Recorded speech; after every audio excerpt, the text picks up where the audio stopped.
সুতরাং দলীয় ভাবে আওয়ামী লীগ একটি স্বঘোষিত মোরতাদ লীগ। এরপরে তারা বাংলাদেশ থেকে ইসলামের মূল বক্তব্য লা ইলাহা ইল্লাল্লাহ আল্লাহু আকবার ধ্বনি পরিবর্তন করে তার জায়গায় রাষ্ট্রীয়ভাবে জয় বাংলা কালেমাকে স্থাপন করা হয়েছিল। আল্লাহর নবী মুহাম্মদুর রাসূলুল্লাহ সাল্লাল্লাহু আলাইহি ওয়াসাল্লামকে এদেশের মুসলিম জনতার অন্তর থেকে ভুলিয়ে দিয়ে আল্লাহর নবীকে বিতর্কিত করার জন্য আল্লাহর নবীর চরিত্র নিয়ে, নবীর স্ত্রীদের চরিত্র নিয়ে, নবীর সন্তানদের চরিত্র নিয়ে কলঙ্কিত করার জন্য একদল নাস্তিক মুরতাদকে গণ চ্যানেলের মাধ্যমে হিন্দু সংস্কৃতির সায়লাভ ঘটানো হয়েছিল। সর্বোপরি এদেশের আল্লাহর নবীর সৈনিক, আল্লাহর সৈনিক আলেম ওলামাদেরকে বিতর্কিত করার জন্য কাউকে রাজাকার, কাউকে জঙ্গি, কাউকে ধর্ষক, কাউকে দুর্নীতিবাজ বানিয়ে বাংলাদেশের জনগণের থেকে বিচ্ছিন্ন করার চক্রান্ত করা হয়েছিল। এদেশের কোরআনের পাখি, তাফসীরুল কোরআন মাহফিলের রূপকার আল্লামা সাঈদী রাহমাতুল্লাহি আলাইহিকে রাজাকার বলে জেলখানায় ঢুকে ঢুকে ঢুকে হত্যা করা হয়েছে। আল্লাহর নবীর বিরুদ্ধে যারা কটূক্তি করেছিল তাদের বিরুদ্ধে প্রতিবাদ করার কারণে আল্লাহর নবীর দুশমনদের বিরুদ্ধে বই লেখার কারণে আমাকে তথাকথিত আনসারুল্লাহ বাংলা টিম নামে কল্পিত একটি দলের প্রধান বানিয়ে সারা বিশ্বের বুকে আমাকে জঙ্গি লিডার হিসেবে পরিচয় করানো হয়েছে। শুধু তাই নয়, এদেশের শাইখুল হাদিস ইবনে শাইখুল হাদিস, ছাত্র জীবনে আমরা আপন ভাইয়ের মতো বড় হয়েছি। আমি উপরের ক্লাসে ছিলাম, মামুনুল হক নিচের ক্লাসে পড়ত।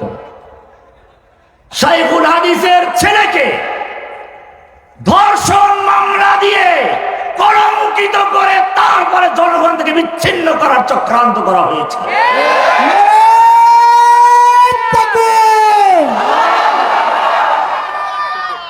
স্লোগান কম দাও, দেওয়ার সময় আরো আছে, অনেক জরুরি কথা আছে। আর দিলে এমন জোরে দিবা যেন এই আওয়াজ বাংলাদেশ ছেড়ে দিল্লি গিয়ে হাসিনার কলিজায় কাটতো। আমাদেরকে জঙ্গি বানানোর চক্রান্ত করা হয়েছিল। আজকে আমার হাসি লাগে, আজকের আলোচ্য বিষয় হচ্ছে অপারেশন ডেভিল হান্ট। ওরা আমাদেরকে জঙ্গি বানাবার চক্রান্ত করেছিল, আল্লাহ ওদেরকে শয়তান বানিয়ে শয়তান শিকারের পর্যায়ে নিয়ে গেছে।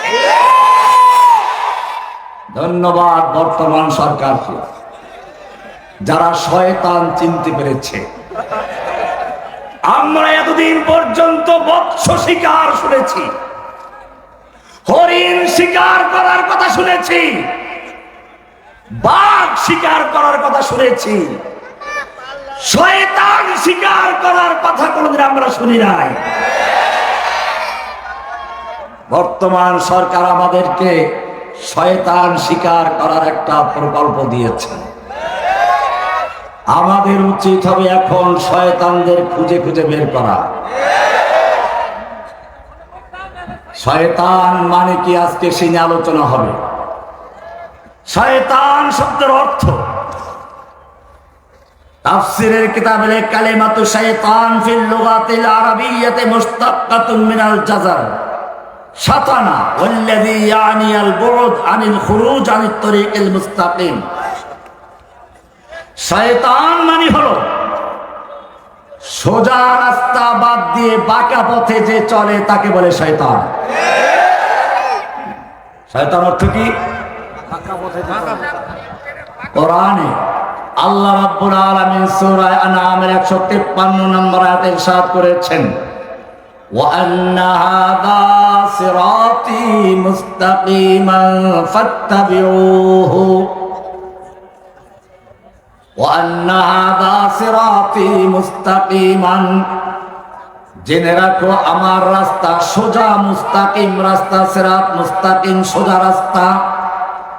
ফাত্তাবিউহু, তোমরা অবশ্যই সেই সোজা রাস্তা অনুসরণ করবে। ওয়ালা তাত্তাবিউস সুবুল, খবরদার শয়তানের আঁকা বাঁকা অনেক রাস্তা অনুসরণ করবে না।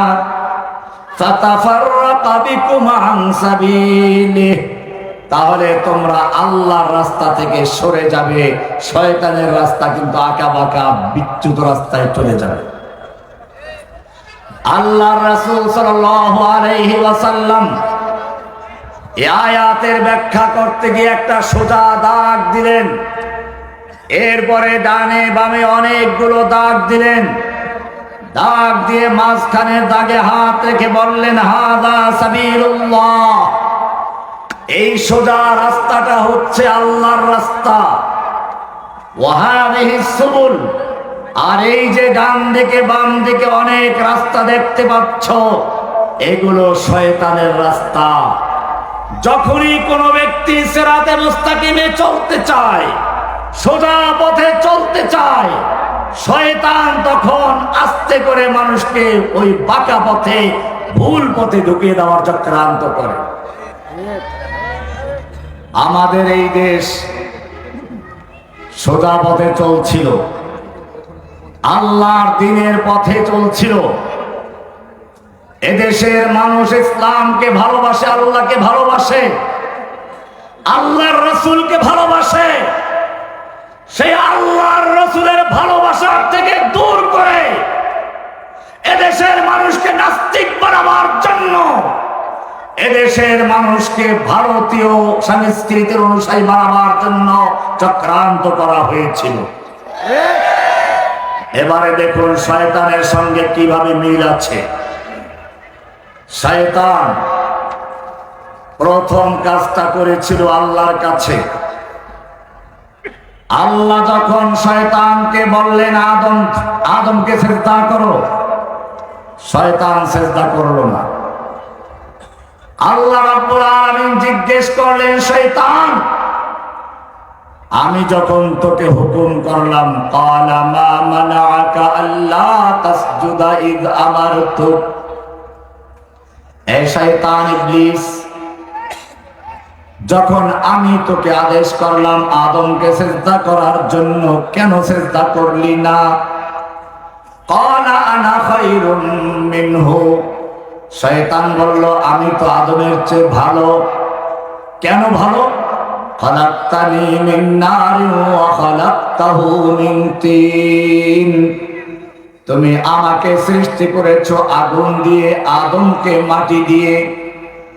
আগুন যদি নিচেও জ্বালানো হয় সে উপরের দিকে জ্বলতে থাকে, মাটি যদি উপরে ছুঁড়ে মারা হয় তাহলে নিচের দিকে পড়ে যায়। সুতরাং যুক্তির কথা হলো আদম আমার সামনে নত হবে, সিজদা করবে, আমি আদমের সামনে সিজদা করব, এটা যুক্তির কথা নয়। আল্লাহর নির্দেশের বিরুদ্ধে প্রথম যেই লোকটা যুক্তি পেশ করলো তার নাম কি? শয়তান, ডেভিল হান্ট। একটু পরে আসতেছেন, আগে শয়তানকে ঠিক করে শয়তান কি আসলে। এবারে শয়তান বলল, ক্বালা ফাহবিত মিনহা, আল্লাহ বললেন শয়তান তুমি এখান থেকে বেরিয়ে যাও। ফামা ইয়াকুনু লাকা আন তাতাকাব্বারা ফিহা, এইখানে বসে অহংকার করার তোর কোনো সুযোগ নেই। এই বাংলাদেশ ইসলামের ভূমি, কোরআনের ভূমি, আলেমুল আমাদের ভূমি। তুই যত অহংকার করিস দেশ থেকে পালাবো না। আল্লাহ বলছেন ক্বালা ফাহাবিত মিনহা, এই শয়তান তুই আমার জান্নাত থেকে বেরিয়ে যা, বাংলার জমিন ছেড়ে পালিয়ে যা। ফাহাবিত মিনহা ফামা ইয়াকুনু লাকা আন তাতাকাব্বারা ফিহা, কারণ কি আমি জেলে গেলে সমস্যা কি? আল্লাহ বলেন জেলে গেলে সমস্যা আছে। তুই বলেছিস পালাই না, কি বলেছে? তোর কাউয়া বলেছে পালাবো না, পালাবো কোথায়?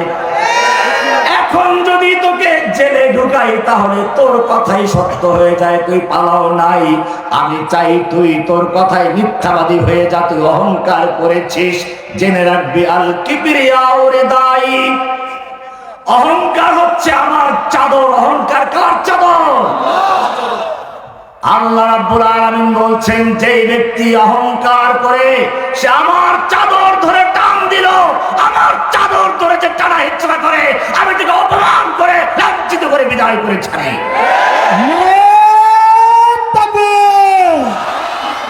দিন ইসলাম, দিন ইসলাম।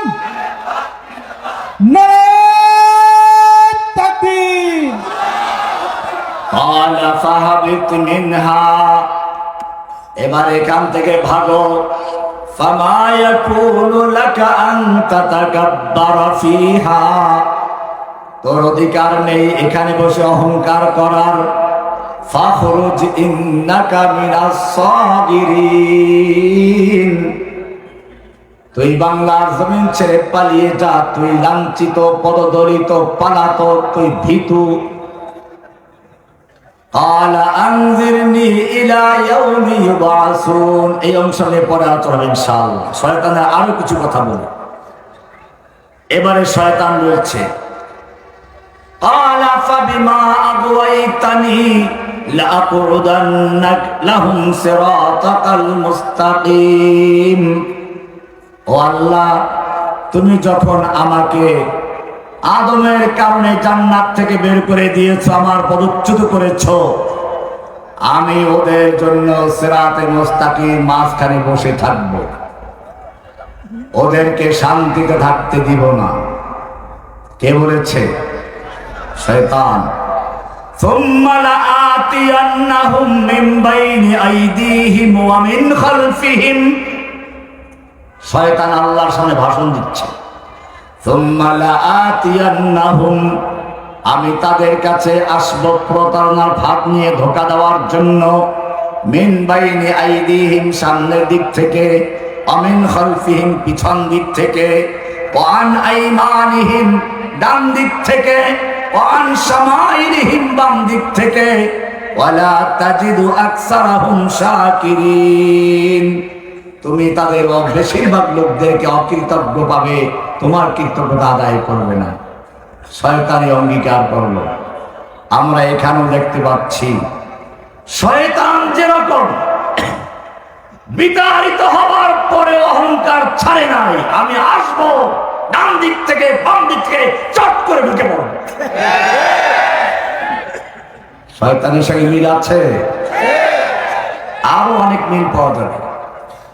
আমরা বলি তুমি চট করে ঢুকে পড়ো।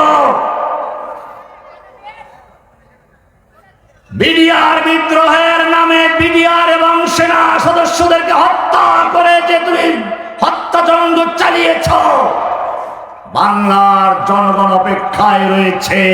তুমি যেদিন চট করে ঢুকে পড়বে, বিডিআর হত্যার বদলা নিতে গিয়ে ফাঁসির মঞ্চে ঝুলিয়ে তোমার গোশত মাংস কুকুর আর কাক দিয়ে খাওয়ার জন্য প্রস্তুত রয়েছে। তুমি চট করে ঢুকে পড়ো। তোমার অবৈধ স্বামী গুজরাটের কসাই, ইসলামের চরম দুশমন, নরেন্দ্র মোদীকে বাংলাদেশে আনতে গিয়ে ব্রাহ্মণবাড়িয়াতে আর হাটহাজারিতে হাজার হাজার ছাত্র জনতার রক্তে মুখ ভাসিয়ে দিয়েছ। তুমি চট করে ঢুকে পড়ো ব্রাহ্মণবাড়িয়া ব্রাহ্মণবাড়িয়ার শহীদদের, হাটহাজারী শহীদদের বিচার করতে গিয়ে তোমাকে ফাঁসি ঝোলাবার জন্য শহীদের রক্ত অপেক্ষা করছে। তুমি চট করে ঢুকে পড়ো, রাতের বেলায় বাতি বন্ধ করে দিয়ে শাপলা চত্বরে হাজার হাজার তাওহীদি জনতাকে হত্যা করেছ, রাজপথ রক্তে রঞ্জিত করেছ। শাপলা চত্বরের তাওহীদি জনতা অপেক্ষা করছে তুমি কবে চট করে ঢুকে পড়বে। শাপলা হত্যার বিচার করতে গিয়ে তোমাকে ফাঁসিতে ঝুলিয়ে তোমাকে দৃষ্টান্ত স্থাপন করার জন্য বাংলার তাওহীদি জনতা বসে আছে। তুমি কি অপরাধ করেছে খুঁজে পাচ্ছ না? জুলাই আগস্টে এদেশের কচি কচি বাচ্চা ঠিক মতো যারা লুঙ্গি পাজামা পরাও শিখে নাই, তুমি তাদের বুকে গুলি করে বুকটাকে ঝাঁচড়া করে দিয়েছ। আবু সাইদের উন্মুক্ত বুকে তুমি গুলি করে ঝাঁচড়া করে দিয়েছ। হাজার হাজার ছাত্রদেরকে পঙ্গু করেছ। শত শত ছাত্রদেরকে অন্ধ বানিয়ে দিয়েছ। এখনো এই ছাত্র জনতা হাসপাতালের বেডে কাতরাচ্ছে, আর তুমি মাঝে মধ্যে বানরের মতো ভেঙচি মেরে বলো আমি চট করে ঢুকে পড়ব। আমরা শয়তান ঠিক পেয়েছি। শয়তান যেরকম বলেছিল আমি চট করে ঢুকে পড়বো, সামনের দিক থেকে, পিছন দিক থেকে, ডান দিক থেকে, বাম দিক থেকে। কিন্তু জেনে রাখো, তোমার বাপ দাদা, তোমার আদর্শ সন্তান, সে একটা দিক ফাঁকা রেখেছে, সে ভুল করেছে। একথা বলতে পারে না, আমি উপর দিক থেকে আসবো। কারণ উপর দিক থেকে কে আছে? কোরআনের আয়াত ভালো করে বুঝবেন। শয়তান বলেছে আমি ডান দিক থেকে আসবো, বাম দিক থেকে আসবো, সামনে থেকে আসবো, পিছন থেকে আসবো, কিন্তু উপর থেকে আসবো বলে নাই। কারণ কি জানেন? মুমিনদের সম্পর্কে আল্লাহ বলেছেন তোর নরেন্দ্র মোদী যত পাওয়ারই হোক না কেন, তোর ছাত্রলীগ, যুবলীগ আর পুলিশ লীগ যত শক্তিশালী হোক না কেন, ذلك بأن الله مولى الذين آمنوا وأن الكافرين لا مولى لهم। মুমিনদের মাওলা আছে, কাফেরদের কোনো মাওলা নাই। নরেন্দ্র মোদীর মাওলা নাই, ছাত্রলীগের মাওলা নাই, যুবলীগের মাওলা নাই, পুলিশ লীগের মাওলা নাই, মুমিনদের মাওলা আছে।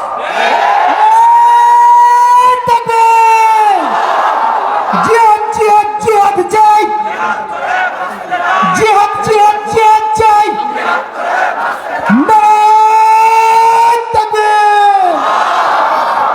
কোরআন পড়ে, কোরআন দেন, কোরআন শরীফ, কোরআনের সূরা হাশর 2 নম্বর আয়াত ভালো করে পড়বেন। শয়তানের এই ফাঁকটা রয়ে গেছে ওখানে। অপারেশন ডেভিল হান্ট আলোচনা হচ্ছে। শয়তান একটা কথা বলতে ভুলে গেছে, উপর দিক থেকে সে পারবে না। কারণ উপর দিক থেকে কে আছে? আল্লাহ তাআলা বলছেন মা যানানতুম আইয়াখরুজু, তোমরা কখনো কল্পনাও করতে পারো নাই সে এত সহজে বের হয়ে যাবে, পালিয়ে যাবে।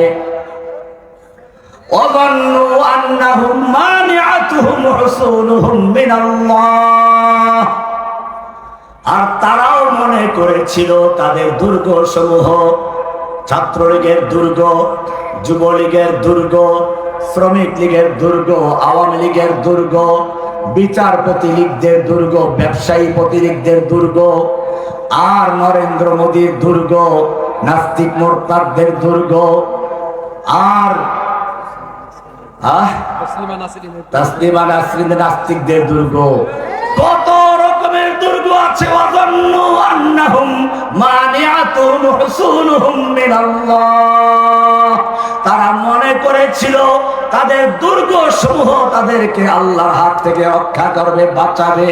আল্লাহ বলছেন ফাআতাহুমুল্লাহু মিন হাইসু লাম ইয়াহতাসিবু, আল্লাহ তাদেরকে এমন জায়গা থেকে পাকড়াও করলেন যা কোনোদিন কল্পনাও করে নাই। বিএনপি তাদেরকে ধরতে পারে নাই, জামাত তাদেরকে পতন ঘটাতে পারে নাই, কোন শক্তি তাদের সঙ্গে আন্দোলন করতে পারে নাই। আল্লাহ রাব্বুল আলামিন স্কুল কলেজের মাদ্রাসার ল্যাংটা ল্যাংটা বাচ্চাদেরকে দিয়ে ওদের এমন পাবে পাকড়াও করলেন। আল্লাহ বলছেন ওয়াকাযাফা ফি কুলুবিহিমুর রুব, তাদের অন্তর মধ্যে ভয়ের সৃষ্টি করে দিলেন, শেষ পর্যন্ত পালাবার জন্য পাগল হয়ে গেল। সূরা হাশর 2 নম্বর আয়াত। এখানে পরিষ্কার হয়ে যায় সে পালাবার আগে একটা বক্তব্য রেকর্ড করার জন্য চেষ্টা করেছিল। এটা আল্লাহর একটা ইঙ্গিত ছিল, কারণ এটা যদি সে আবেদন না করত তাহলে তার বক্তব্য যে কেউ কেড়ে নিতে পারে এটা তো প্রমাণ হতো না। তুমি সারা জীবন আলেম ওলামাদের বক্তব্য কেড়ে নিয়েছো, তাফসীর মাহফিল গুলো বন্ধ করে দিয়েছো, কোরআনের পাখিদেরকে কারাগারে বন্দী করে শিকল পরে রেখেছো, মসজিদের মেহরাবে খতিবদেরকে অপমান করেছো। এবারে পালা তোমার খুতবা বন্ধ করার মতো কেউ আছে? সেজন্য সে আবেদন করলো আমি একটু খুতবা দিতে চাই, বক্তব্য রেকর্ড করতে চাই। সেনাবাহিনী জানিয়ে দিল আবাবিল পাখি হয়ে আজরাইলের দল দুই দিক থেকে যেই গতিতে ধেয়ে আসছে, মাত্র ৪৫ মিনিট সময়ের মধ্যে তোমার রাজপ্রাসাদে ঢুকে যাবে। এমন তুফান হয়ে তারা ঢুকবে যেই তুফানের সাইলাবে তোমার গদি সহ ভেসে দিল্লি পার হয়ে আটলান্টিক মহাসাগরকে ডুবিয়ে যাবে। তুমি পালাও, তোমার মুরগির রোস্ট আর খাওয়ার সুযোগ নেই। কি সুন্দর মুরগির রোস্ট, আস্ত খাসি, কালা ভুনা, ইলিশ ভাজা, বস্তায় বস্তায় টাকা তৈরি করে গেছিল ক্ষমতায় টিকে থাকার জন্য। আল্লাহ রাব্বুল আলামিন দেখিয়ে দিলেন সূরা আলে ইমরানের ২৬ নম্বর আয়াত, কুলিল্লাহুম্মা মালিকাল মুলক, হে আল্লাহ তুমি সমস্ত ক্ষমতার মালিক। সব ক্ষমতার মালিক কে? না কোনো জনগণ। মনে রাখতে হবে আল্লাহর সংবিধান কোরআন। এই কোরআনের ৩ নম্বর সূরার ২৬ নম্বর আয়াতে পরিষ্কার বলা হয়েছে সকল ক্ষমতার উৎস, ক্ষমতার মালিক কে? কুলিল্লাহুম্মা মালিকাল মুলক তুতিল মুলকা মান তাশাউ, তুমি যাকে ইচ্ছা তাকে ক্ষমতা দান করো। ক্ষমতা দেওয়ার মালিক কে? ডক্টর ইউনূস সাহেবকে কয়েক মাস আগেও জজ কোর্টে লোহার পিঞ্জিরায় ঢুকিয়েছিল, ঠিক কিনা? তখন কি কল্পনাও করতে পেরেছিলেন তিনি বাংলাদেশের ক্ষমতায় দুষ্টকে যাচ্ছেন? ক্ষমতায় বসিয়েছেন কে? তুতিল মুলকা মান তাশাউ ওয়া তানজিউল মুলকা মিম্মান তাশা, আর যেই লোকটা ক্ষমতায় টিকে থাকার জন্য হাজার হাজার ছাত্রদের বুকে গুলি করলো, বস্তায় বস্তায় টাকা তৈরি করে রাখলো, মুরগি রোস্ট করে রাখলো, ইলিশ ভাজি করে রাখলো, আস্ত খাসি আর কালা ভুনা তৈরি করে রাখলো, আল্লাহ রাব্বুল আলামিন বলছেন এই কালো ভুনার মুরগির রোস্ট তোর নাকের নাতালে দিয়ে পেটে যাবে না, তুই তাড়াতাড়ি পালা। এইগুলো তুই অনেক খাদ্য আলেমদের ছিনিয়ে নিয়েছিস, আলেমদেরকে তুই কারাগারে পোকা খাইয়েছিস, আলেমদেরকে রুটির বদলে বালুর রুটি খাইয়েছিস। এইবারে পালা, তোর মুরগির রোস্ট তোকে খেতে দেওয়া হবে না, পালাও। পরিষ্কার হয়ে গেছে ক্ষমতা ছিনিয়ে নেওয়ার মালিক কে? অতুইজ্জু মান তাশাউ, ইজ্জত দেওয়ার মালিক কে? অতুযিল্লু মান তাশাউ, অপমান করার মালিককে। অপমান করার চেষ্টা করেছিল আমাদেরকে, অপমান করার চেষ্টা করেছিল মামুনুল হককে, অপমান করার চেষ্টা করেছিল মিজানুর রহমান আজহারকে। দেশ ছাড়া করে নাই, মালয়েশিয়া পাঠিয়ে দিয়েছিল। আমি আপনাদের জিজ্ঞেস করতে চাই, আমি যখন কোর্টে উঠানো হতো আমাকে, মাথায় হেলমেট, হাতে হ্যান্ডকাপ, বুকে বুলেট প্রুফ জ্যাকেট, এরপরে ডান্ডাবি পরিয়ে তারপরে কোর্টে তোলা হতো, বিশ্বব্যাপী প্রচার করা হতো বিশ্বের বড় জঙ্গি লিডারকে গ্রেফতার করা হয়েছে। আমি আপনাদেরকে বলি, সেই অবস্থায় দূর থেকে মানুষ আমার দিকে ফেল ফেল করে তাকিয়েছে, চোখের পানি ঝরিয়েছে, দোয়া করেছে, হাত মেলাবার চেষ্টা করেছে, পকেটে টাকা ঢুকিয়ে দিয়েছে। আজকে আমাদের জায়গায় যখন তারা গেল, জনগণ তাদেরকেও পুলিশের ফাঁক ফোকর দিয়ে খুঁজে বেড়ায়। কিন্তু জেনে রাখবেন, তাদেরকে হাত মেলাবার জন্য আর হাদিয়া তওবা দেওয়ার জন্য নয়, পচা ডিম আর ছেঁড়া জুতা দিয়ে তাদের পাওনা চুকিয়ে দেওয়ার জন্য খুঁজে বেড়ায়। তাদের কালো মানিক জঙ্গলে গিয়ে কলা পাতা বিছিয়ে শুয়ে পড়লো, তারপর রক্ষা হয় না। দরবেশ বাবা দাড়ি কামিয়ে সনাতনী সেজে তারপর রক্ষা পায় নাই। ইজ্জত দেওয়ার মালিক কে? অতুইজ্জু মান তাশাউ অতুযিল্লু মান তাশাউ বিয়াদিকাল খায়র। সব ক্ষমতার মালিক কে? সব ক্ষমতার মালিক কে? এইবারে শয়তানের আরেকটা চরিত্র, এক একটা চরিত্র মিলান।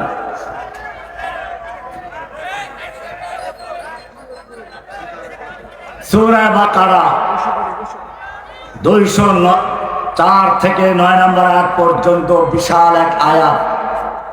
আল্লাহ রাব্বুল আলামিন এখানে শয়তানের আরো কিছু চরিত্র বয়ান করেছেন। মানুষ শয়তান। অমিনান নাস মান ইউজিবুকা কাওলুহু ফিল হায়াতিদ দুনিয়া ওয়া ইউশহিদুল্লাহা আলা মা ফি কলবিহি ওয়া হুয়া আলাদ্দুল খিসাম। এই বিষয়টা বলার আগে আমি আপনাদেরকে বলি, আদম আলাইহিস সালাম যখন জান্নাত থেকে দুনিয়াতে অবতরণ করছিলেন, সঙ্গে তার স্ত্রীও আছে, তিনি জানতে পারলেন ইবলিস শয়তানকেও দুনিয়ায় নামিয়ে দেওয়া হচ্ছে। আদম আলাইহিস সালাম চিন্তায় পড়ে গেলেন, যে ইবলিস শয়তান আমাকে ধোঁকা দিল, আমার সঙ্গে প্রতারণা করলো, আমাকে জান্নাত থেকে বের করার আয়োজন করলো, সেই ইবলিস আমার সঙ্গী যাচ্ছে, ও তো আমার সন্তানদেরকেও ধোঁকা দিবে। আরো দুশ্চিন্তার কারণ হলো, আমার সন্তানের বয়স হবে 60, 70, 80 বছর, ইবলিসের বয়স হবে কিয়ামত পর্যন্ত। আমার সন্তান যখন ইবলিসের ইবলিসি আর শয়তানের শয়তানি সম্পর্কে একটু ধারণা পাবে, অভিজ্ঞতা অর্জন করবে, ওর কলা কৌশল জানতে পারবে, সে সময় আমার সন্তানের মৃত্যুর সময় ঘনিয়ে আসবে। পক্ষান্তরে ইবলিস তার সারা জীবনের জমানো কলা কৌশল, সারা জীবনের অভিজ্ঞতা কাজে লাগিয়ে আমার সন্তানদেরকে গোমরা করবে, পথভ্রষ্ট করবে। এটা থেকে, শয়তানের খপ্পর থেকে আমার সন্তান তো বাঁচতে পারবে না। আদম আলাইহিস সালাম যখন এই চিন্তা করছিলেন, আল্লাহ রাব্বুল আলামিন আদমের অন্তরের খবর জানলেন, সঙ্গে সঙ্গে আদমকে জানিয়ে দিলেন। আল্লাহ রাব্বুল আলামিন সেই কথাটা আমাদেরকে জানানোর জন্য কোরআনের সূরা বাকারার 38 নম্বর আয়াতে কোট করে দিয়েছেন। ইরশাদ হচ্ছে, কুল্লা হাবিতু মিনহা জামিআ। ও আদম, তুমি এবং তোমার স্ত্রী সন্তান সহ তোমরা সকলেই দুনিয়ায় নেমে যাও। فإما يأتينكم مني هدى আমি তোমাদেরকে এমনিতেই ছেড়ে দিচ্ছি না। শয়তান চাইলেই তোমাদের ধোঁকা দিবে, শয়তান চাইলেই তোমাদের ক্ষতি করবে, শয়তান চাইলেই তোমাদেরকে জাহান্নামী বানাবে। খবরদার, শয়তানের ক্ষমতা থাকবে না। ফাইম্মা ইয়াতিয়ান্নাকুম মিন্নি হুদান, আমার পক্ষ থেকে তোমাদের কাছে হেদায়েত যাবে, রোড ম্যাপ যাবে, সংবিধান যাবে। রোড ম্যাপ, হুদান, রোড ম্যাপ। গুগল ম্যাপ দেখে আপনার রাস্তায় গাড়ি চালান। গুগল ম্যাপ দেখে যেরকম ভাবে রাস্তায় গাড়ি চালানো হয়, আল্লাহ বলেন হুদান, আমি তোমাদের জন্য রোড ম্যাপ দিচ্ছি, সংবিধান দিচ্ছি, নীতিমালা দিচ্ছি।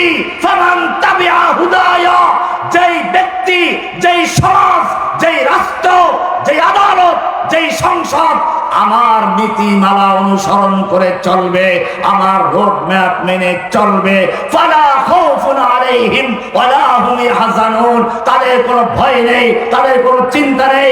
শয়তানের শক্তি যত বড় হোক না কেন, শয়তানের কাছে যত বড় পারমাণবিক বোমা থাকুক না কেন, ক্ষেপণাস্ত্র থাকুক না কেন, ওদের লক্ষ লক্ষ সৈনিক থাকুক না কেন, আল্লাহ বলছেন ফালা খাউফুন আলাইহিম ওয়ালা হুম ইয়াহজানুন, যারা আমার সংবিধান মেনে চলবে, আমার নীতিমালা মেনে চলবে, তাদের কোনো ভয় নেই, তাদের কোনো চিন্তা নেই। কে বলেছেন? আল্লাহ তাআলাকে সংবিধান দেওয়ার জন্য অঙ্গীকার করলেন, সেই সংবিধানের নাম কি? এজন্য কোরআনের শুরুতে আল্লাহ বলেছেন যালিকাল কিতাবু লা রাইবা ফীহি হুদাল লিল মুত্তাকিন। এ হলো সেই কিতাব, যেই কিতাব দেওয়ার জন্য আমি তোমাদের পিতা আদমকে অঙ্গীকার করেছিলাম হুদান দান করব, হুদান রোড ম্যাপ দিব। যালিকাল কিতাবু লা রাইবা ফীহি হুদাল লিল মুত্তাকিন। এটাই হচ্ছে সেই হুদান, এটাই হচ্ছে সেই পথ প্রদর্শক, এটাই হচ্ছে সেই পথ নির্দেশিকা, এটাই হচ্ছে সেই রোড ম্যাপ, এটাই হচ্ছে সেই সংবিধান। কে বলেছেন? এই কারণে ভালো করে বুঝে রাখুন, কোরআনের শুরুতে, এই সূরার শুরুতে আল্লাহ তাআলা প্রথমে মানুষকে 3 ভাগে ভাগ করেছেন। কয় ভাগে? কয় ভাগে? প্রথম প্রকার হুদাল লিল মুত্তাকিন, এখান থেকে মুত্তাকিনদের পরিচয় দিয়েছেন। 5টা আয়াত মুত্তাকিনদের পরিচয় দিয়েছে। এরপরে মুত্তাকিনদের বিপরীতে কাফিরুন, এদের পরিচয় দিয়েছে 2টা আয়াতে। কয়টা আয়াতে? মোট কয়টা গেল? 5 আর 2 কত? 7।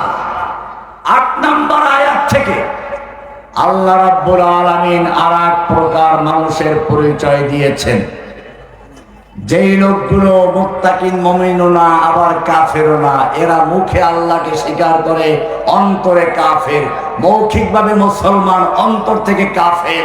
এই লোকগুলোর নাম কি? আজকে আপনাদেরকে একটা গুরুত্বপূর্ণ পয়েন্ট আমি দেব আপনাদের, সেটা হচ্ছে ইনশাআল্লাহ মুনাফিকদের কিছু লক্ষণ আপনারা জানেন।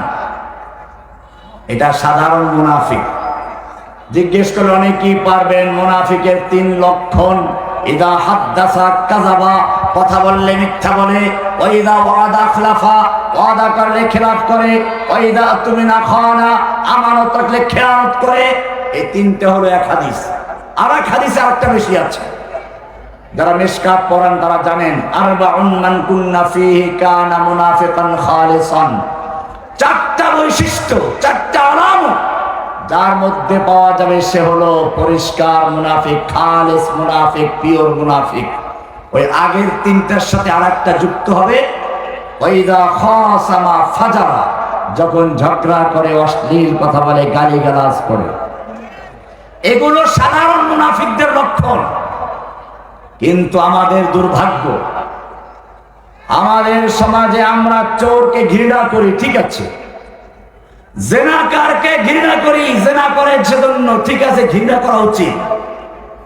কিন্তু আমি জিজ্ঞেস করতে চাই, চুরি করা, জেনা করা যদি একটা লোক পাপ মেনে তারপরে করে, মনে করে পাপের কাজ ওঠা, তারপরেও করে, সে ব্যক্তি গুনাহে কাফের কবিরা করলো, সে কিন্তু কাফের না, সে কিনা। কিন্তু আরেক দল মানুষ যারা এর চেয়ে বড় অপরাধী, যারা সরাসরি আল্লাহর সংবিধানকে অস্বীকার করে, আল্লাহর বিধানকে যারা পরিবর্তন করে, আল্লাহর আইনকে যারা অবজ্ঞা করে, তাদের নামে আমি আরেকটা নাম দেবো, কোরআন থেকেই দেবো ইনশাআল্লাহ। এখান থেকে শুরু, আরেক জায়গায় শেষ হবে ইনশাআল্লাহ। যারা দাবি করে আমরা আল্লাহর প্রতি ঈমান এনেছি, ওয়াবিল ইয়াউমিল আখিরে, পরকালে বিশ্বাস করি, ওমা হুম বিমুমিনিন, আল্লাহ বলছেন খবরদার, ওরা মুমিন নয়। ওরা কি নয়? তাহলে ওরা কি? ওরা কি? তাদের পরিচয়টা আরেক জায়গায় যাব আমরা। কোরআনের সূরা নিসা এর 7 নম্বর আয়াতটা পড়বেন। ইরশাদ হচ্ছে, আলাম তারা ইলাল্লাযীনা ইয়াজউমুনা আন্নাহুম আমানু বিমা উনজিলা ইলাইকা ওয়া মা উনজিলা মিন ক্বাবলিক। হে নবী, আপনি কি ওই সমস্ত লোকদেরকে দেখেননি যারা দাবি করে, ইয়াজউমুন, যারা দাবি করে, আন্নাহুম আমানু বিমা উনজিলা ইলাইকা, তারা ঈমান এনেছে আপনার প্রতি নাযিলকৃত কিতাবের উপরে। কোরআনের স্পষ্ট আয়াত, আন্নাহুম আমানু বিমা উনজিলা ইলাইকা, তারা দাবি করে ঈমান এনেছে আপনার প্রতি নাযিলকৃত কিতাবের উপরে। ওমা উনজিলা মিন ক্বাবলিকা, শুধু আপনার প্রতি নাযিলকৃত কিতাবের উপরেই নয়, আপনার আগে যত আসমানি কিতাব সবগুলোর উপর ঈমান এনেছে, এই দাবি করে। কিন্তু যখন তাদেরকে বলা হয় যদি তাই হয় তাহলে কোরআনের আইন দিয়ে আদালতে বিচার ফয়সালা করো, ব্রিটিশের আইন বাতিল করে দাও। যদি কোরআন সত্যিকার মেনে থাকো, সংসদে কেন আল্লাহর আইন বাতিল করে নিজেরা আইন তৈরি করছো? আল্লাহ তাআলা মদ হারাম করে দিয়েছেন, তুমি কেন সেই মদের লাইসেন্স দিয়ে হালাল বৈধ করে দিচ্ছ? কোরআনে স্পষ্ট আয়াত, সূরা মায়দার 90 নম্বর আল্লাহ বলছেন, ইন্নামাল খামরু ওয়াল মাইসিরু ওয়াল আনসাবু ওয়াল আজলামু রিজসুম মিন আমালিশ শাইতানি ফাজতানিবুহু লাআল্লাকুম তুফলিহুন। হে ঈমানদারগণ, নিশ্চয় মদ, জুয়া, মুক্তি, লটারি এই সবগুলো শয়তানের নাপাক কাজ, সবগুলো শয়তানের নাপাক কাজ। এগুলোর থেকে দূরে থাকো, তবেই তোমরা সফল হবে। এরপরে আল্লাহ রাব্বুল আলামিন বলছেন, ইন্নামা ইউরিদুশ শাইতানু আইয়ুকিআ বাইনাকুমুল আদাওয়াতা ওয়াল বাগদাআ ফিল খামরি ওয়াল মাইসিরি ওয়া ইয়াসুদ্দাকুম আন যিকরিল্লাহি ওয়া আনিস সালাহ ফাহাল আনতুম মুনতাহুন। তোমাদেরকে আল্লাহ রাব্বুল আলামিন 5 ওয়াক্ত নামাজ ফরজ করে দিয়ে জামাতবদ্ধভাবে জামাতের সাথে একত্র করেন, ঐক্যবদ্ধতা তৈরি করার জন্য। জুমার দিন তোমাদেরকে ঐক্যবদ্ধ করেন, ঈদের দিন তোমাদের ঐক্যবদ্ধ করেন। সামাজিক ভাবে ইসলাম তোমাদেরকে যে ঐক্যবদ্ধ সমাজের দিকে আহ্বান করে, শয়তান মদ এবং জুয়ার মাধ্যমে সেই ঐক্যবদ্ধতা ভেঙে দিয়ে তোমাদের মধ্যে শত্রুতা এবং ঘৃণা সৃষ্টি করে সামাজিক বিশৃঙ্খলা সৃষ্টি করতে চায়। ইন্নামা ইউরিদু আন ইউকিআ বাইনাকুমুল আদাওয়াতা ওয়াল বাগদা, শত্রুতা এবং ঘৃণা সৃষ্টি করে সমাজের মধ্যে বিশৃঙ্খলা সৃষ্টি করতে চায় মদ এবং জুয়ার মাধ্যমে। আর একটা জিনিস গুরুত্বপূর্ণ, ওয়া ইয়াসুদ্দাকুম আন যিকরিল্লাহ, আল্লাহর জিকির থেকে গাফিল করতে চায়। এইটা বুঝাইতে একটু কঠিন হবে, তারপর একটু চেষ্টা করলে আমি ধৈর্য ধরে বুঝাবো। এখানে মনে রাখবেন, কোরআনের একটা আয়াত আছে, আলা বিযিকরিল্লাহি তাতমাইন্নুল কুলুব, আল্লাহর জিকিরের মাধ্যমে কলব প্রশান্তি লাভ করে। এই আয়াতটার ব্যাখ্যা দিয়ে আবার মূল জায়গায় যাবো ইনশাআল্লাহ। এখানে 3টা শব্দ, একটা হচ্ছে বিযিকরিল্লাহ, আল্লাহর জিকির, তাতমাইন্নু মানে স্থির হয়, আর কুলুব মানে কি? ভালো করে শুনুন, কুলুব আরবি শব্দ কলবুনের বহুবচন। কলবুন শব্দের অর্থ হচ্ছে পার্শ্ব পরিবর্তন করা। সহজ ভাষায় বলতে গেলে পোল্ট্রি বাজ। কলবের অর্থ কি? কলব অর্থ কি? পোল্ট্রি মাছ। এটা বারবার পোল্ট্রি মারে। কেমনে শুনুন, যখন আমরা প্রথম দুনিয়াতে ভূমিষ্ঠ হয়েছিলাম, আমাদের কলবের সম্পর্ক এককভাবে আমাদের মায়ের সঙ্গে ছিল। মা ছাড়া আমাদের কলব কাউকে চিনে না, কারো কোলে যেতে চায় না, কান্নাকাটি শুরু করে দেয়। কিছুদিন পরে যখন বড় হয়ে গেল, খেলাধুলার সাথী সঙ্গী মিলে গেল, কলব মা থেকে পোল্ট্রি নিয়ে খেলার মেটো ছেলেদের সঙ্গে মিশে গেছে। এখন মা ডাকলেও আর আসতে চায় না। কিছুদিন পরে স্কুল কলেজে চলে গেল, এখন সেই গ্রামের মেটো ছেলেদের থেকে কলব পোল্ট্রি মেরেছে। স্কুল কলেজের ছাত্র ভাইরা তার সবচেয়ে আপনজন হয়ে গেছে। এরপরে লেখাপড়া শেষ করে বিয়ে করলো। বিয়ে করার পরে কলব এবারে সেই ছাত্র জীবনের যারা একসময় খুব আপনজন ছিল তাদের থেকে পোল্ট্রি মেরে কলবের সম্পর্ক চলে গেছে বউয়ের সাথে। এবারে বউয়ের পেটে বাচ্চা এসে গেছে, দুনিয়ায় বাচ্চা এসে গেছে। এখন কলব বউয়ের থেকেও পোল্ট্রি মেরে বাচ্চার সঙ্গে কলবের সম্পর্ক, বাচ্চার জন্য বউকে পিটানো শুরু করেছে। কিছুদিন পরে বাচ্চা বড় হয়ে গেছে।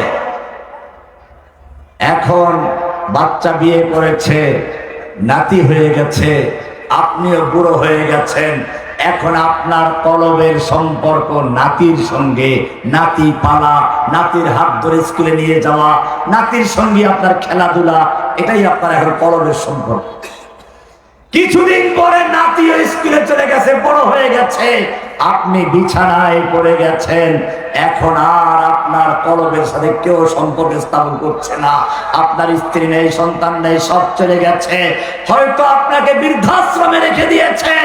এইখানে বসে আপনি চিন্তা করছেন, আল্লাহ ছাড়া আমার প্রকৃত আপন কেউ নেই। কলবের সম্পর্ক এবার স্থির হয়ে গেছে শুধু একজনের সাথে। কার সাথে? আলা বিযিকরিল্লাহি তাতমাইন্নুল কুলুব। এই রহস্যটা লুকায়িত আছে।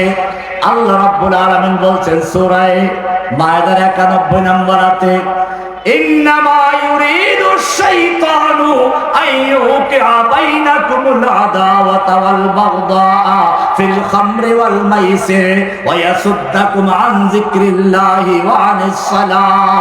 শয়তান তোমাদেরকে মদ এবং জুয়ার মাধ্যমে সামাজিকভাবে শত্রুতা সৃষ্টি করতে চায়, ঐক্য ভেঙে দিতে চায়, শত্রুতা তৈরি করে, ঘৃণা তৈরি করে, এবং তোমাদের মনের প্রশান্তি, আল্লাহর সঙ্গে সম্পর্ক করা, সেই সম্পর্ক নষ্ট করে তোমার ব্যক্তি জীবনটাকেও অশান্ত করে তুলে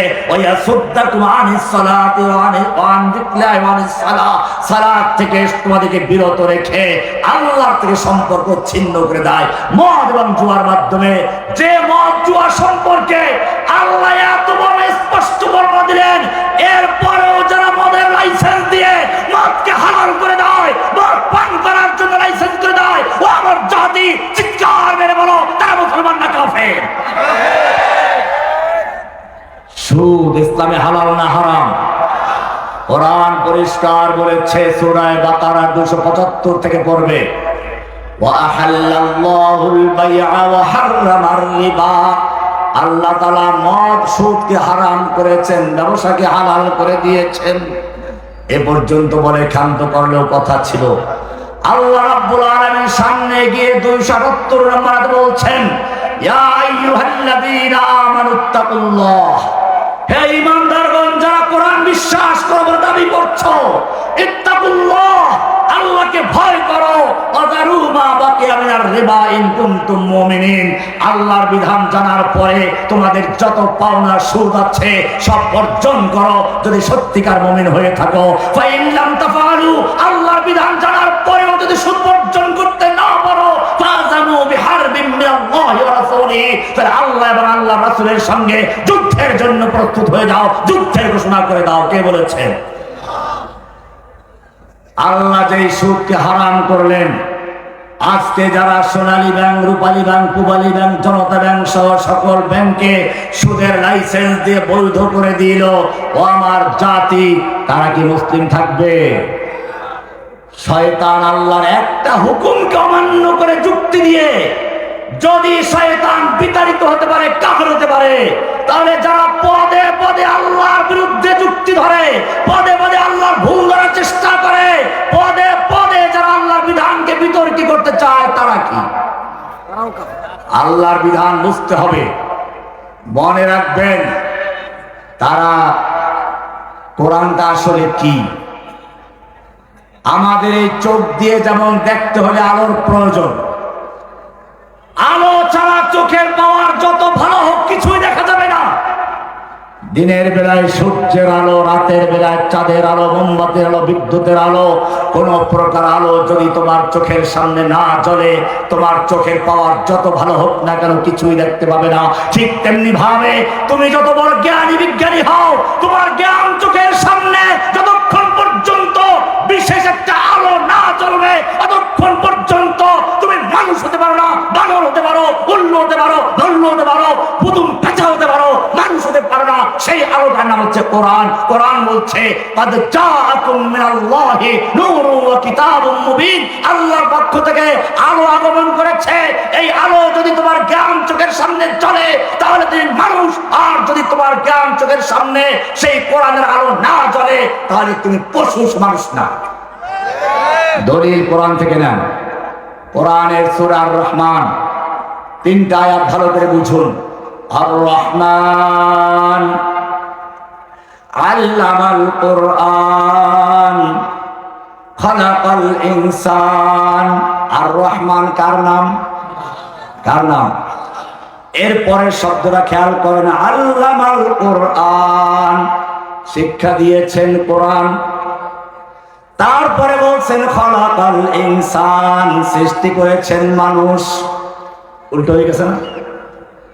মানুষ আগে সৃষ্টি হইয়া তারপরে কোরআন শিখে না, কোরআন শিক্ষা করে তারপরে সৃষ্টি হয়? কোনটা? রব্বুল আলামিন, আমরা দুনিয়াতে সৃষ্টি হয়েছি আগে, কোরআন শিখেছি পরে। কিন্তু তুমি তো উল্টা বলে ফেললে। আর রহমান আল্লামাল কোরআন, কোরআন শিক্ষা দিয়েছ, খালাকাল ইনসান পরে বলেছ। আল্লাহ রাব্বুল আলামিন বলেন, শোনো আমি ভুল বলি নাই। ওই যে তোমার ঢাকা বিশ্ববিদ্যালয়ে বাংলা বিভাগ থেকে পয়লা বৈশাখে মিছিল বের হয়, ওরা দেশের সর্বোচ্চ বিশ্ববিদ্যালয়ে পড়াশোনা করেছে, ওখান থেকে সর্বোচ্চ ডিগ্রি নিয়েছে। তারপরেও যখন পয়লা বৈশাখে মঙ্গল শোভাযাত্রার নামে বের হয়, বাঘের মুখোশ পরে, ভল্লুকের মুখোশ পরে, পুতুম পেঁচার মুখোশ পরে। কেন করে জানো? ওরা জানিয়ে দিচ্ছে আমরা যত বড় ডিগ্রিধারী হই না কেন, যত বড় উচ্চ শিক্ষিত হই না কেন, আমরা কিন্তু মানুষ নই, আমরা বাঘ ভল্লুক ও পুতুম পেঁচা হয়ে গোটা সমাজে ছড়িয়ে পড়ে গোটা সমাজকে ধ্বংস করার জন্য উল্লু ভল্লু আর বাঘ ভল্লুক হয়ে অবতরণ করছি। ঠিক কিনা?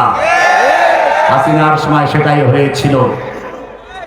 এই কোরআনের আলো যদি জ্ঞান চোখের সামনে জ্বলে তাহলে সেই মানুষগুলো সোনার মানুষে রূপান্তরিত হয়ে যায়। কিন্তু বুঝতে হবে কোরআনের ভুল ধরে। সূরা নিসার 11 নম্বর আয়াতে বলা আছে, ইউসিকুমুল্লাহু ফি আওলাদিকুম লিযযাকারি মিসলু হাযযিল উনসায়াইন।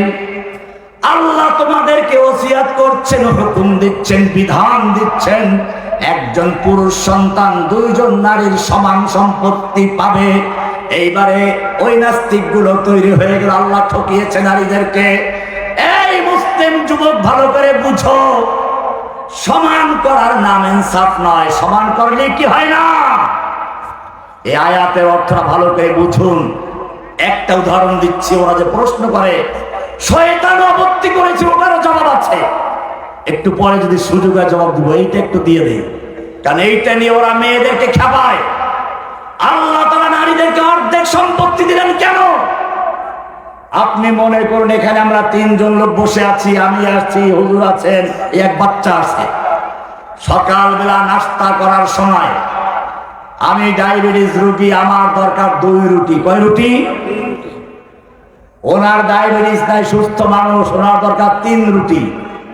এই বাচ্চা ছোট মানুষ, ওর দরকার 1 রুটি। সমান যদি করতে চান সমান করতে হবে। আমার প্রতি ইনসাফ করেন, সমান করতে যান, আমাকে ঠিক রেখে ওনাকে দিলেন 2 রুটি, ওনার দরকার 3 রুটি, একটা কম হয়ে গেছে। বাচ্চাকে দিলেন 2 রুটি, ওর দরকার একটা বেশি হয়ে গেছে, অপচয় হয়ে গেছে। এবারে যদি যুবকের প্রতি লক্ষ্য রেখে সবাইকে 3টা করে সমান করে, তাহলে যুবক 3টা পাইল, ঠিক আছে। আমার 3টা দরকার নাই, 2টা দরকার, একটা বেশি হয়ে গেছে। ওই বাচ্চার 2টা দরকার, একটা দরকার, 2টা বেশি হয়ে গেছে, অপচয় হলো কিনা? তাহলে এখন কি সমান করব না ইনসাফ করব? ইনসাফ করতে গেলে কি করতে হবে? বাচ্চাকে দেব 1 রুটি, যুবককে দিব 2-3 রুটি, বুড়াকে দিব কয় রুটি? 2 রুটি। এটার নাম কি? এই মুসলিম, আলা লাহুল খালকু ওয়াল আমর, সৃষ্টি করেছেন যিনি, আইন দেন তিনি। তিনি জানেন কাকে কি পরিমাণ দিতে হবে, কি পরিমাণ দিলে ইনসাফ হবে। এটা তোর মতো নাস্তিক মুরতাদদের পক্ষে জানা সম্ভব নয়। জানতে পারে সেই ব্যক্তি যার জ্ঞানের সামনে কোরআনের আলো জ্বলেছে। তাকবীর, নারে তাকবীর। এই স্লোগান দিয়ে সমাজ করে না, অনেক গুরুত্বপূর্ণ আলোচনা আছে, মনে আছে। মনে করুন, আরো ভালো করে উদাহরণ নেন। এই লোকের ধরেন 2টা বাচ্চা আছে, একটা ছেলে একটা মেয়ে। 3 লাখ টাকা রেখে উনি মারা গেছেন। কোরআনের সূরা নিসার 11 নম্বর আয়াত অনুযায়ী ওনার মৃত্যুর পরে 3 লাখ টাকার থেকে ওনার ছেলে কত পাবে? 2 লাখ। মেয়ে কত পাবে? 1 লাখ। এবারে ছেলে মেয়ে দুজনের বিয়ের বয়স হয়ে গেছে। ছেলে বিয়ে করলো, স্ত্রীকে মোহর দিল 1 লাখ টাকা, বাকি আছে কত? বউ ঘরে তুলে নিয়ে আসলো। এবারে বউয়ের শাড়ি গয়না থাকা খাওয়া সব তার দায়িত্বে, ছেলের দায়িত্বে। পক্ষান্তরে ওনার মেয়ে ভাগে পাইছিল কয় লাখ? অর্ধেক 1 লাখ। তারও বিয়ে হয়ে গেল, স্বামীর কাছ থেকে মোহর পেয়েছে 1 লাখ। কত হয়ে গেছে? চলে গেছে স্বামীর বাড়ি, এখন তার কোনো খরচা আছে? তাহলে বুঝতে হবে আল্লাহ ইনসাফ করেছেন না নারী ঠকিয়েছেন।